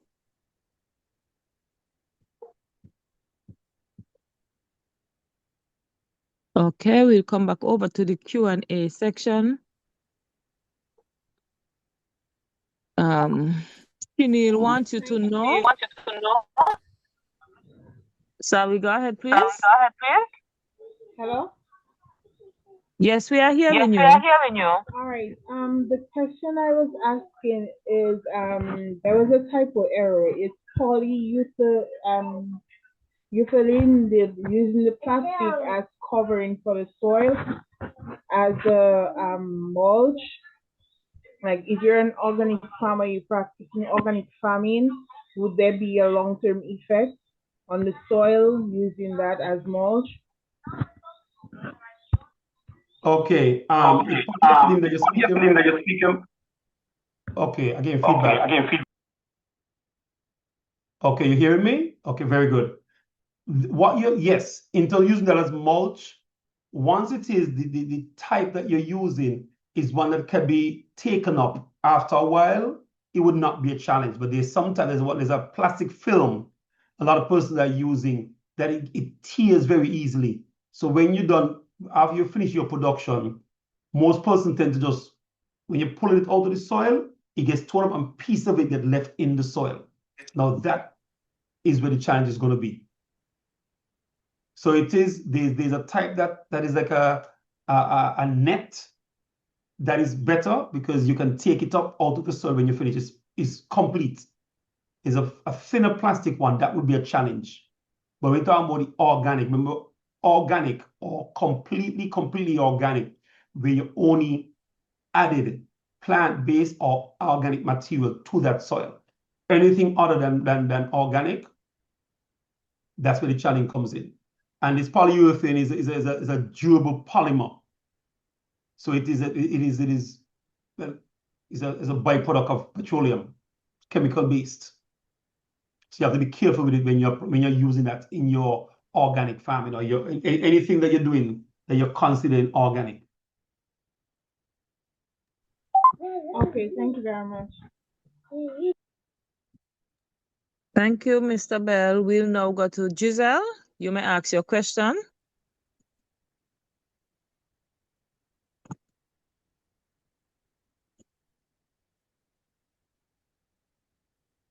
Giselle?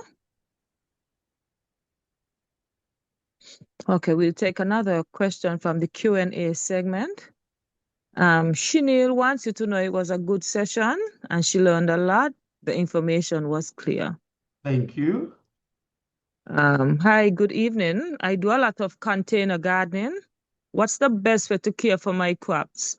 Like, do I have to change the soil regularly? I do not use fertilizer, but some are not doing well.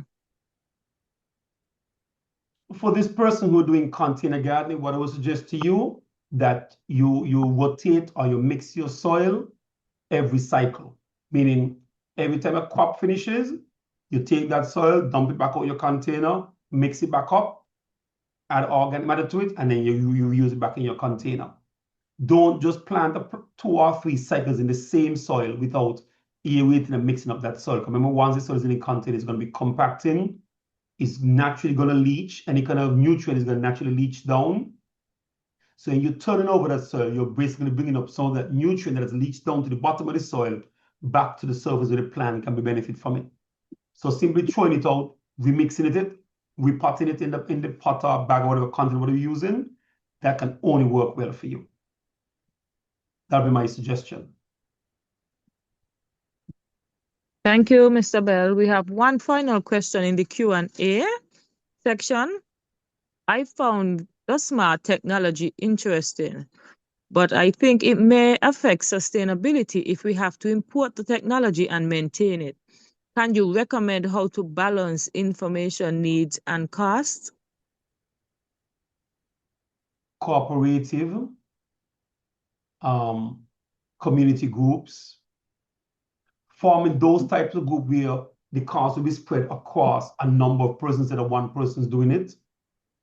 The second part, ensuring that whatever technology or whatever smart technology you're hoping to use or implement, it is offset by the output from it. If you're doing a small, maybe half-acre land, and you decide you want to invest in a $40,000 drone to spray, that return is going to take quite a while. It'd be much more easier to just use a simple 5-gallon knapsack of what you want to use in that area. So again, you'll need to do really pro and cons against what you want to use and how you want to implement the smart agriculture. Smart agriculture is not designed specifically for a small individual farming person. It's more on a holistic community or country or a larger production area where you're farming maybe hundreds of acres and so on. That's kind of, even though it will be beneficial for a small backyard farmer, the cost would not offset by the production that it will have. Thank you. Now we have 2 more questions in the Q&A segment. I would like to know how safe it is to use coconut husk as mulch for plants. The coconut husk, raw, meaning it's dried, you crush it, you use it, it can be used. It's very effective. I would strongly suggest if you're going to do that, ensure that you dry the husk before you apply it as your mulch. But it can be used very well as a mulch. The cocoa peat is basically the coconut husk crushed, dried, and compressed. And I myself have used it a lot, not only in mulch, but I've used it also in my seedling production, and I've used it also as a mixture in terms of potting material for larger plants and fruit trees. So it's very, very effective in terms of that. It adds nutrients of organic matter, and it also increases the aeration and water filtration of your soil. So it's very, very good in using for that. Thank you. And we are going to take 3 more questions and call it a night. Giselle from St. Lucia would like to know what's the best method to make compost from sargassum with seaweed for ornamental plants? What can I add to it? Giselle, I'm sorry, but I cannot give you a lot of information for the sargassum. I am just now researching that. I know in Jamaica and Barbados and the Bahamas, a lot is being done with the sargassum used as organic matter in terms of as a fertilizer, but I do not have a lot of information personally. My concern when it comes to that is the amount of water it will take to reduce the salt in it. And for it to be used, you have to have a way of drying, storing, preparing, and the cost would involve in that. Not just in terms of money cost, but in terms of time, that would be a factor. Again, I'm still just now researching about that, so I cannot give you a whole a direct recommendation in terms of that right now. Okay, thank you. So we'll take the one final question in the Q&A, and then we'll go over to Marilyn James, and Marilyn James would be the final person to ask a question tonight. Q&A section, are there any special considerations where an organic farm is fed by fresh source water, as in water from a natural mountain spring or underground source? Well, that's one question. The second one. Sorry, Taya. Repeat the question again. So the first one, are there any special considerations where an organic farm is fed by fresh source water, meaning water from natural mountain spring or underground source?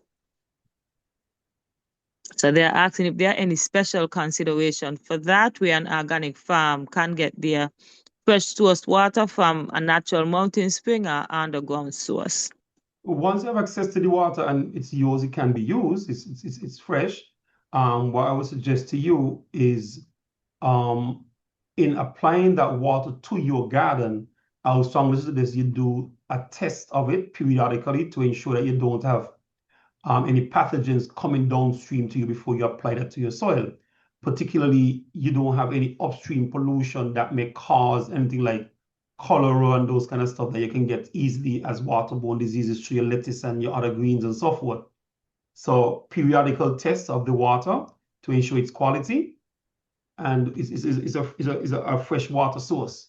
It's always moving, so it's always good to just back check and make sure that's what you have. Mm-hmm. Yes, and there's a part 2 to that question. Given the nutrients in the water, would the plants need as much organic fertilizer or less if fed by rain or pipe-borne water? The water coming from a fresh water source, it does have some nutrient, but water by itself would not be able to supply all the nutrient your plant would need. So some kind of amendment would need to be made. Even if with rainwater, there's some you still need to apply. Or pipe water, you still need to apply some, depending on what crops you're planting.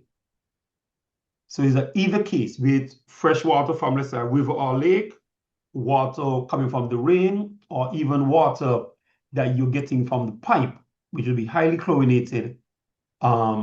Each one would have its own unique amendments that you need to make, and each one will come with its own unique challenges, but none of the three will be able to supply all of the nutrient that your plant or crop will need for proper growth.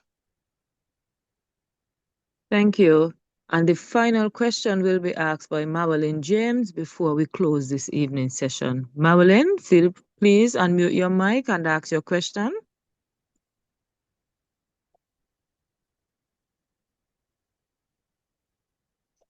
Hi, good night. Hi, good night. Hello? You're hearing me? Yes, we are hearing you. Okay. I would like to know whether it's safe to use the shells of castor seeds and cocoa beans as mulch, or shall I say ground cover, seeing that the cocoa beans are being roasted. Is it safe for your plants? Can you repeat your question again for me slowly, please? Okay.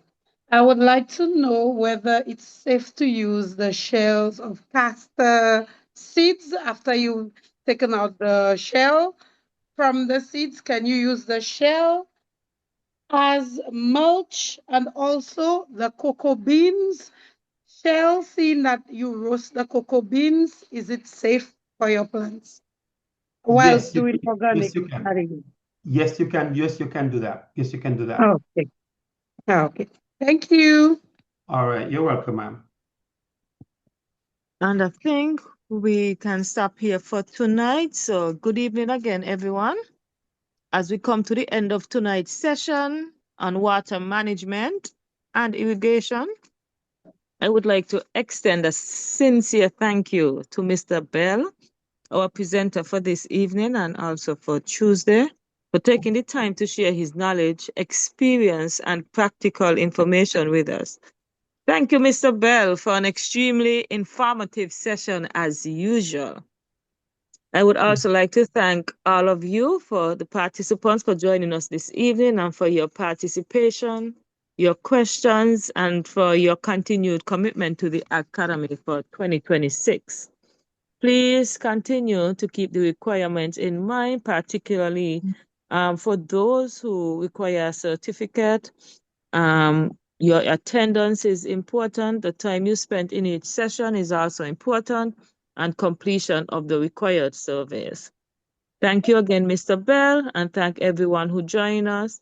Have a restful evening, and we look forward to seeing you at our next Ag-Cademy session.